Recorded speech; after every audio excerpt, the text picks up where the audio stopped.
Meus caros alunos, nós temos estudado nas últimas aulas noções de texto, tá? Nós quebramos alguns mitos sobre o que vem a ser texto. Há uma ideia consensual de que o texto é algo escrito por meio de palavras, com uma introdução, desenvolvimento, conclusão. Nós quebramos esses mitos nas últimas aulas. Lembram-se? O que é texto? O texto, na verdade, é um todo de sentido. Ora, se o texto é um todo de sentido, uma imagem pode transmitir uma mensagem. E constitui-se, assim, texto. Há, inclusive, um ditado que diz, não? Que uma imagem vale mais do que 1000 palavras. Então, vamos fazer uma rápida retomada dos tipos de texto. Nós temos o texto linguístico ou verbal, tá? Então, se eu disser, por exemplo, a justiça brasileira é lenta, a justiça brasileira é morosa, isso constitui um texto. É uma frase, mas tem sentido completo. Nós temos aqui o texto linguístico, aquele formado por palavras. Toda vez que nós escrevermos alguma coisa ou utilizarmos a língua oral, estaremos fazendo uso do texto linguístico. Agora, nós poderíamos expressar esta mesma ideia de uma outra forma. Por exemplo, deem uma olhada nessa imagem. Está aqui, tá? Nós temos aqui 4 quadros, nós temos aqui a representação da justiça, a mulher carregando a balança de olhos vendados e empunhando uma espada. Se nós observarmos a sequência, no primeiro quadrinho aparece a cabeça de uma tartaruga, no segundo quadrinho o corpo da tartaruga, vai havendo uma progressão, no terceiro quadrinho a tartaruga ultrapassa a justiça e no quarto quadrinho a tartaruga vai embora e a justiça fica atrás. A mensagem é a mesma, a justiça é lenta, mas aqui não foi empregada palavra alguma, foram utilizadas apenas imagens. Temos, portanto, o chamado texto icônico, ou texto não verbal. Icônico vem de ícone, ícone quer dizer imagem. Agora, poderíamos também expressar isso mesclando as duas, mesclando palavras e imagens. Deem uma olhada na charge seguinte. Vejam só, aqui nós temos a justiça, ela está sentada em um caracol, numa lesma, e ela está gritando, atacar. E aparece aí, né, no canto superior esquerdo da tela, escrito Justiça no Brasil. Ora, qual é a decifração dessa mensagem? A justiça brasileira é lenta. Só que aqui foram usadas palavras e imagens. Temos, então, um texto sincrético, tá? Sincrético, aquele que mistura as duas formas. Depois nós vimos, nas aulas anteriores, que para nós interpretarmos um texto, nós temos que ter algumas habilidades, algumas competências. Vamos revisá-las? A primeira delas, é necessário que conheçamos o contexto. Como assim? O que vem a ser o contexto? O contexto é a situação em que a mensagem foi produzida. Qual a situação geradora de determinada mensagem? Nós temos aqui uma charge, a professora está perguntando aos alunos, podemos extrair várias substâncias do petróleo. Alguém sabe me dizer algumas delas? Um garoto diz gasolina, o outro naftalina, um terceiro propina. Ora, se nós não soubermos o contexto, ou seja, em que situação essa charge foi criada, nós não vamos entender por que o terceiro garoto disse propina. Ora, essa é uma referência ao famoso escândalo, o maior do Brasil, de corrupção, conhecido como Petrolão, né? O Petrolão foi o nome dado para o maior esquema de corrupção e de desvios de fundos na Petrobras. Cobravam-se propinas das empreiteiras para abastecer os cofres de partidos e de políticos. Quem não souber isso não consegue apreender o humor que está impresso nessa charge, certo? Vamos para uma outra habilidade, uma outra competência que nós temos que ter para poder entender um texto. Além de conhecermos o contexto, nós temos também que perceber em alguns deles a intertextualidade. O que é intertextualidade? É o diálogo entre textos. É quando um texto faz menção a outro, é quando um texto se refere a outro. Então aqui nós temos uma tirinha do Maurício de Souza, aparece no primeiro quadrinho uma serpente dizendo: dê uma mordida e ofereça o resto para o Adão. No segundo quadrinho, a pessoa come a maçã, e no terceiro nós vemos que é a Magali, personagem do Maurício de Souza, e a serpente diz: quem nasceu para Magali nunca chega a Eva. Ora, só entenderá a sacada de humor, a tirada de humor, quem conhecer o texto bíblico, né? O terceiro capítulo do livro de Gênesis, que relata o momento em que a serpente induz Eva a comer o fruto proibido da árvore do conhecimento do bem e do mal. Então vejam, nós temos aqui dois textos. Nós temos os quadrinhos, a tirinha do Maurício de Souza, dialogando com o livro de Gênesis da Bíblia. É um texto fazendo referência a outra. Temos aí a intertextualidade. Uma terceira competência que temos que ter para compreender com eficiência textos, a chamada competência enciclopédica. O que é uma competência enciclopédica? É um conjunto considerável de conhecimentos que se tem sobre o mundo. Então, à medida que nós vamos vivendo, nós vamos ampliando o nosso repertório de conhecimento. E quanto maior for esse repertório, mais textos entenderemos. Vejamos essa tirinha, esses quadrinhos do Garfield. No primeiro quadrinho, o John, dono do Garfield, diz: estou inspirado hoje, vou pintar uma pintura. Por onde começo? E o Garfield pensa: corte uma orelha.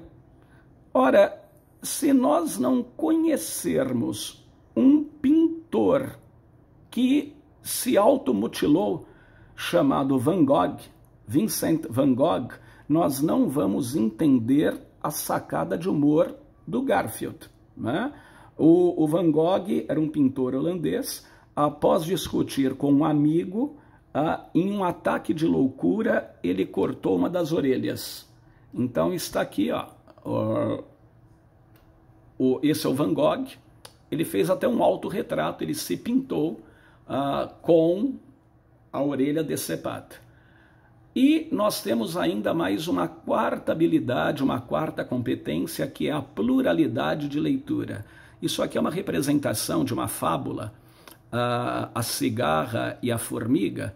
Então a fábula diz que uma cigarra durante o verão ficava a tocar viola cantando, enquanto as formigas levavam folhas para o formigueiro. Elas iam de um lado ao outro, abastecendo o formigueiro. E a cigarra zombava delas. A cigarra dizia: eu não entendo porque vocês trabalham, vão para um lado, vão para o outro. Eu fico aqui a cantar e quando eu quero comer, basta pegar uma folha e comer. E as formigas nada respondiam. Chegou o verão. Durante o verão, a cigarra cantava, as formigas trabalhavam. Quando chega o inverno, um inverno rigoroso, as folhas acabam congelando, toda a plantação congela, as folhas ficam petrificadas e a cigarra não consegue se alimentar, fora o frio que ela começa a sentir. Ela vai ao formigueiro, ela bate à porta e pede abrigo e comida. E a formiga faz apenas uma pergunta a ela: o que você fez durante o verão? Ela disse: eu cantei o tempo todo. Diz a formiga: pois agora dance. Fecha a porta e a cigarra morre de frio e de fome. Ora, esse texto exige que nós o leiamos com outros olhos. Podemos fazer duas leituras, uma superficial, Trata-se aí de um enredo infantil, formiga conversando com cigarra, mas nas entrelinhas, por trás de tudo isso, há uma mensagem. Na verdade, são animais que falam, animais que têm comportamentos humanos. Esses animais representam seres, são tipos humanos. A formiga representa aquele ser humano previdente, aquele que guarda um pouco do seu trabalho para os momentos de crise. Já a cigarra representa o bon vivant, aquele que quer viver o momento presente, aquele que é adepto da filosofia do carpe diem, aproveitar ao máximo o momento atual, o dia de hoje. O verão representa a época de fartura, os bons momentos, e o inverno representa a época de crise. Se nós lermos dessa maneira, vamos ver que há aí uma mensagem adulta. O homem previdente, ele vai ter uma reserva para os momentos difíceis. O bon vivant, aquele que gasta tudo, vai passar dificuldades quando a crise vier. Essa é a pluralidade de leitura. As fábulas, as parábolas bíblicas apresentam sempre essa pluralidade de leitura. Muito bem, foi isso que nós vimos nas últimas aulas. Eu quis fazer aqui uma rápida retomada com vocês, tá? Eu sempre faço uma revisão do que foi dado.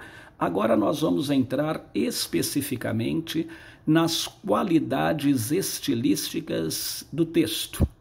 Nós vamos trabalhar 3: a coerência, a clareza e a coesão. O tema da nossa aula de hoje vai ser coerência, a coerência textual. O que vem a ser coerência? O que é um texto coerente? O texto coerente é aquele que faz sentido, é aquele que não apresenta nenhum tipo de contradição, é uma unidade, é um todo em que não há nada destoante, nada ilógico, nada contraditório. Eu peguei aqui, a princípio, um texto bem simples. Vamos verificar se ele possui a coerência. Nós temos aqui uma narrativa. Alcides nunca teve intimidade com os números. No primeiro ano da faculdade, ia mal nas provas de matemática. Ora, vocês podem ver que o segundo período ele mantém uma relação de coerência com o primeiro. Alcides nunca teve intimidade com os números. Obviamente, ele não era um bom aluno em matemática. Ele já estava com expectativa de que seria reprovado nessa disciplina. O texto deixa bem claro a versão que o Alcides tinha pela matemática. Ele já tinha expectativa de que seria reprovado nessa disciplina. No final do ano, ficou para exame final. Então, vejam, está havendo uma progressão lógica, ele fica para exame final. Como previsto, ele não obteve a média necessária, o que o deixou profundamente decepcionado. Se eu perguntasse a vocês, esse texto é coerente? Ele apresenta coerência? Nós temos que tomar muito cuidado. Às vezes, uma única palavra pode tornar o texto todo incoerente. E isso acontece nesse texto. A última palavra, decepcionado. Por que ela está mal colocada, né? Nós temos aí uma incoerência narrativa, porque nós temos uma característica do Alcides, ele tinha aversão a números, ele sempre ia mal nas avaliações de matemática, ele já previa que iria ficar de exame e ser reprovado, e tudo acontece como ele pressentia. Ora, jamais caberia aí o vocábulo decepcionado. Nós temos uma incoerência vocabular. A palavra decepcionado não pode caber aí. Por quê? Qual é o significado da palavra decepcionado? Se nós formos ao dicionário UAS, nós vamos ter esta definição. É um sentimento de tristeza, de descontentamento ou de frustração pela ocorrência de um fato inesperado. Então, nós só podemos nos decepcionar quando acontece algo que nós não esperávamos. Então, a palavra decepcionado não caberia nesse texto. Eu poderia dizer que ele ficou triste. Aí sim, mesmo quando nós esperamos que algo ruim aconteça, ao acontecer, nós ficamos tristes, né? Nada impede que a tristeza venha à tona, mas não a decepção, porque ele já esperava a reprovação dele, certo? Então vamos tomar cuidado aqui. Aqui nós temos uma incoerência narrativa. A última palavra torna o texto todo incoerente. Vamos pegar um outro texto? Nessa tela eu coloquei a palavra triste. Se eu trocar decepcionado por triste, eu vou tornar o texto coerente, ok? Agora vamos pegar esse texto aqui, olha, tá? Aqui nós temos um texto argumentativo, dissertativo. Eliminar a vida de um ser humano é crime perante as leis de Deus e dos homens. Um feto já tem vida, por isso, em qualquer circunstância, é inadmissível que lhe seja negado o direito de nascer. Ademais, a inviolabilidade do direito à vida é assegurada pela Constituição Federal. A gravidez indesejada deve ser pacientemente tolerada pelas mulheres, que podem, após o parto, entregar a criança à adoção. Essa tolerância, entretanto, não é admissível quando a mulher é vítima de estupro. Nesse caso, ela deve abortar o feto, pois ninguém é obrigado a criar uma criança que seja fruto de violência. Muito bem. Do ponto de vista, né, gramatical, o texto não apresenta problemas, ele está, né, bem escrito, de acordo com a gramática normativa, mas veja, nós temos aí uma incoerência argumentativa. Qual é? Ele diz algo e depois se contradiz. Vou destacar aqui de vermelho, né? Ele diz, em qualquer circunstância é inadmissível que seja negado ao feto o direito de nascer. Ora, quando eu digo em qualquer circunstância, eu não permito exceção alguma. Esse enunciado acaba sendo absoluto, ele não é relativo. Mais para frente o autor diz, essa tolerância, entretanto, não é admissível quando a mulher é vítima de estupro. Nesse caso, ela deve abortar o feto. Ele foi incoerente.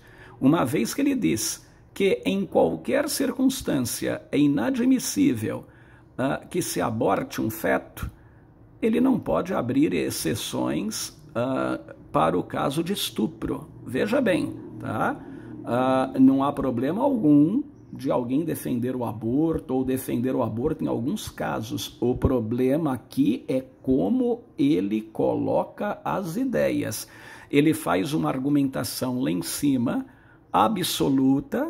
Então, quando ele diz que em qualquer circunstância é inadmissível que seja negado ao feto o direito de nascer, ele acabou não permitindo que se relativize nada. Então, ele não poderia fazer essa afirmação mais para frente. Está claro, então? Esse é um texto incoerente. Ele apresenta contradição. Toda vez que houver uma contradição, nós temos uma incoerência. Agora, aqui nós temos uma tirinha do Garfield, né? Aqui é uma brincadeira só. O autor quis mostrar como o homem, por natureza, é incoerente, né, na sua forma de pensar. Aqui o John, que é o dono do Garfield, ele está assistindo a um filme, a um documentário, ele diz, eu odeio filmes em que os leões comem os homens. Como um animal pode matar uma vítima inocente? Aí o Garfield olha para ele e pensa, explique isso à galinha que você comeu no jantar. É interessante isso. O homem, ele é carnívoro, então ele come galinha, ele come frango, come carne de vaca. E quando ele vê lá na TV um leão comendo homem, matando um homem, ele acha isso um absurdo, né? Como um animal pode matar uma vítima inocente, que é o homem? E o homem faz isso, né? Então aqui é uma brincadeira, uma tirada de humor, só para mostrar como nós somos incoerentes, né, em nossas opiniões, muitas vezes, e nem percebemos. Agora vamos analisar alguns textos, tá? Então eu vou pedir a vocês, por gentileza, tá? Esses textos que vão ser submetidos à análise, eles estão no capítulo 8º do livro Linguagem, Língua e Comunicação, tá?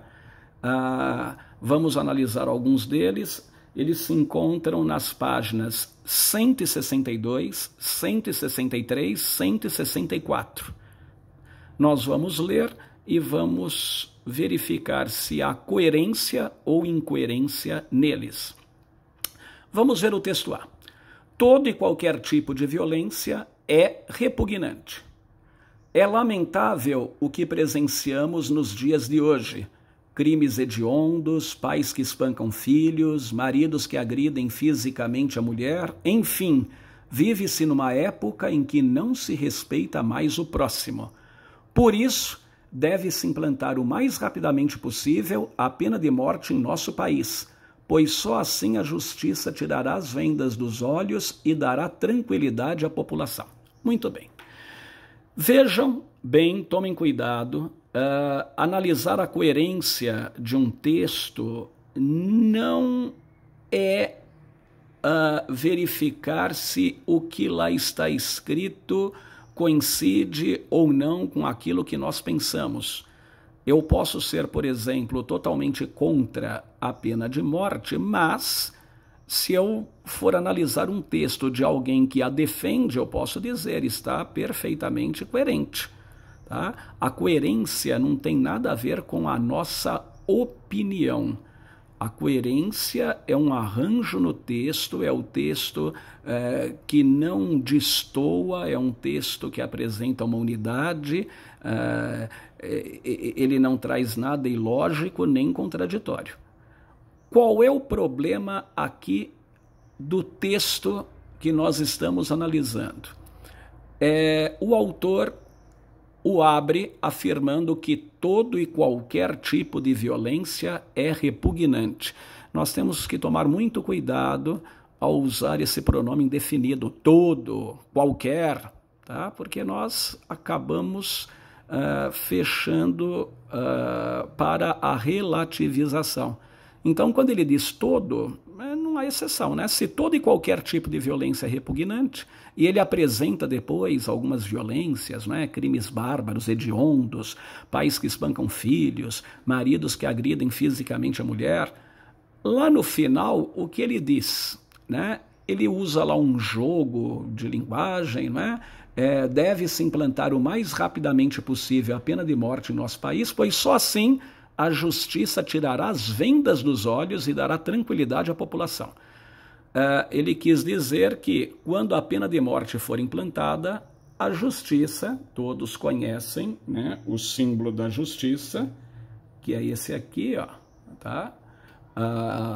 É a mulher carregando uma balança, empunhando uma espada, com os olhos vendados. Essa é a deusa Têmis na mitologia grega ou Iustícia na mitologia romana.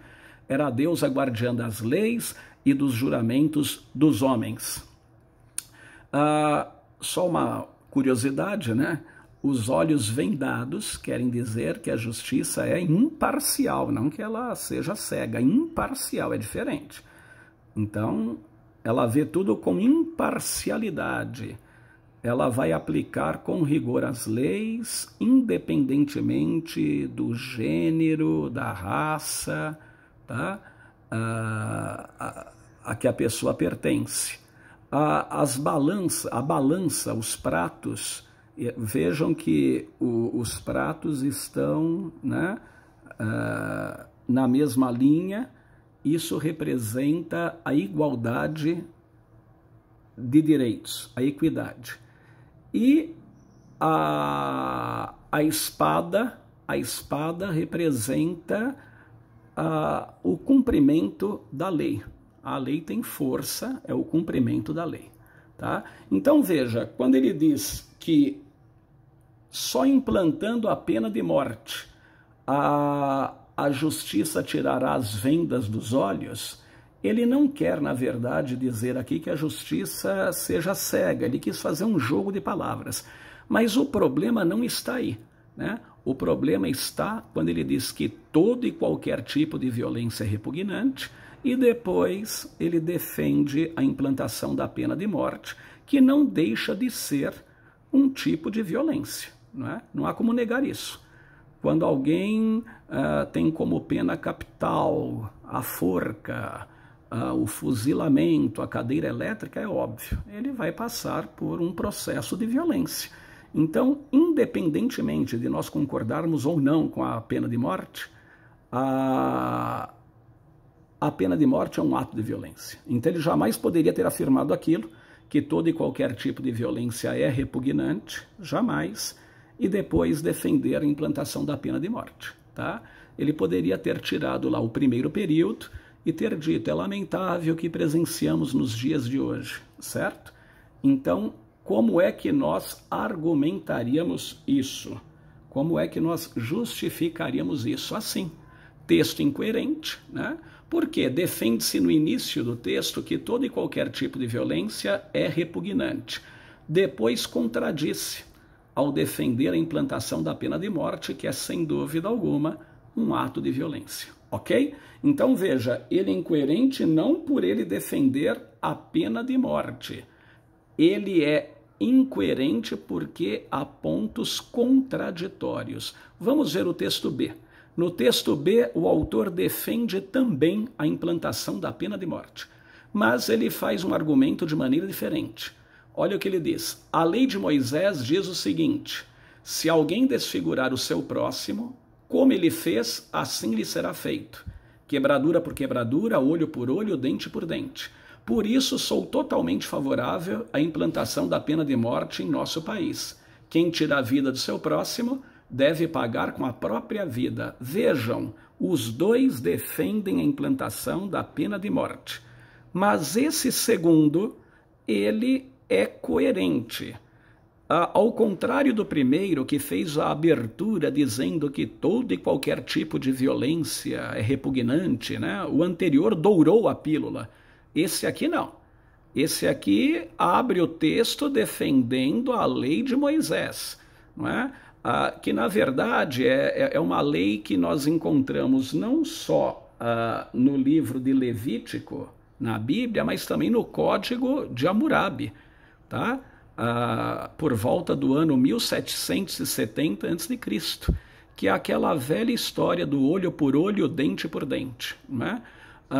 Segundo a lei de Moisés, era um pouco maior, inclusive, era quebradura por quebradura, olho por olho, dente por dente. A lei de Moisés permitia que a pessoa desse o troco da violência na mesma moeda. Então, por exemplo, se alguém vazasse o olho de uma pessoa, essa pessoa poderia ir lá e vazar o olho dela, né? É daí que vem a palavra retaliação. Ela vem da chamada lei de talião, tá?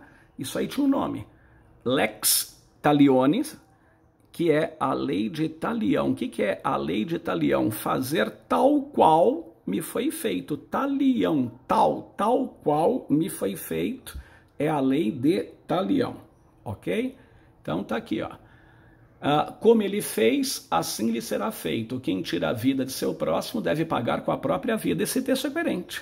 Ele defende uma lei. A lei de Moisés tinha como princípio pagar na mesma moeda. Então, se alguém comete contra mim um crime, eu posso retribuir esse crime. E é óbvio, no caso da morte, o parente da vítima estava autorizado a vingar o que tinha morrido, ok? Tá aqui, ó. É um texto coerente, defende-se a pena de morte, apoiando-se na lei de talião.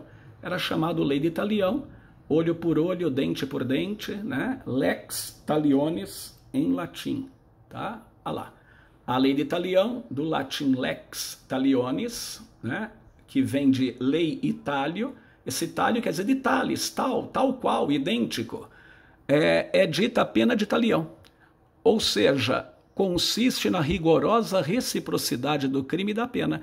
É daí que vem a palavra retaliação. Ó, retaliação, vem de talião, retaliação, retalhar. É pagar na mesma moeda, ok? Então vejam, são dois autores. Ó, esse aqui defende a pena de morte, tal qual o primeiro, mas esse é coerente, o primeiro incoerente. Vamos ver agora esse. Deus é amor e pura bondade, quem nele confia tem todas as bênçãos recaídas sobre si, mas aquele que se desvia dos caminhos do Pai recebe os castigos provenientes da ira divina. Ora, vejam só, mais uma vez, ele afirma aqui que Deus é amor e pura bondade, depois ele se contradiz. Se Deus é amor e pura bondade, ora, como é que ele vai castigar por estar motivado pela ira? Primeiro ele mostra um Deus de amor e bondade, depois um Deus irascível, aquele que manifesta ira. Aí alguém vai argumentar, mas se eu pegar o texto bíblico, eu vou encontrar respaldo para a ira de Deus. A ira de Deus é citada em várias passagens bíblicas, ok. Mas quando eu monto um texto, lembrem, o texto é o todo de sentido. Se eu defendo no meu texto que Deus é amor e pura bondade, tudo que eu escrever vai ter que ser como elemento comprobatório disso. Estão entendendo? Alguém pode até alegar, então eu não posso colocar contradições num texto, mostrar que um ser é contraditório? Claro que pode, desde que você deixe isso claro. Eu posso dizer, por exemplo, que existem dois Brasis, um Brasil rico e um Brasil pobre. Em cada parágrafo eu vou mostrar o rico e o pobre. Como eu posso também querer mostrar apenas o Brasil rico ou apenas o Brasil pobre, eu posso fazer seleções daquilo que eu queira transmitir. Aqui, se o autor está dizendo que Deus é amor e pura bondade, tudo que ele escrever tem que comprovar isso. Então ele acaba caindo em contradição quando mostra um Deus irascível, punitivo, tá? Tá lá, ó. Então nós temos aqui um texto incoerente. Agora, esse texto aqui, olha. O homem deve buscar continuamente o amor e a amizade, pois esses sentimentos engrandecem o espírito. A felicidade é medida pelo número de amigos que temos, mas para preservá-los, devemos olhar apenas o lado positivo deles, fazendo-nos de cegos para as falhas humanas. Porém, devemos selecionar com muito critério nossas amizades, pois muitas pessoas que nos rodeiam trazem sentimentos negativos como o ódio, a inveja e interesse. Muito bem. Não é um texto aqui de autoajuda, muito bem, não há problema. Só que nós temos aqui algumas contradições. Veja, né? É um texto que está bem escrito, está de acordo com a gramática normativa, né? Muitas vezes, equivocadamente, achamos que o bom texto é aquele que possui correção, não é? Está correto, de acordo com as regras ortográficas, está bem pontuado, acentuado. Esse aqui tem tudo isso, mas apresenta problema, tá? Nós temos aqui uma contradição. Primeiramente, ele diz, não é, que a felicidade é medida pelo número de amigos que temos. E ele deixa bem claro, para preservar esses amigos, devemos olhar apenas o lado positivo deles.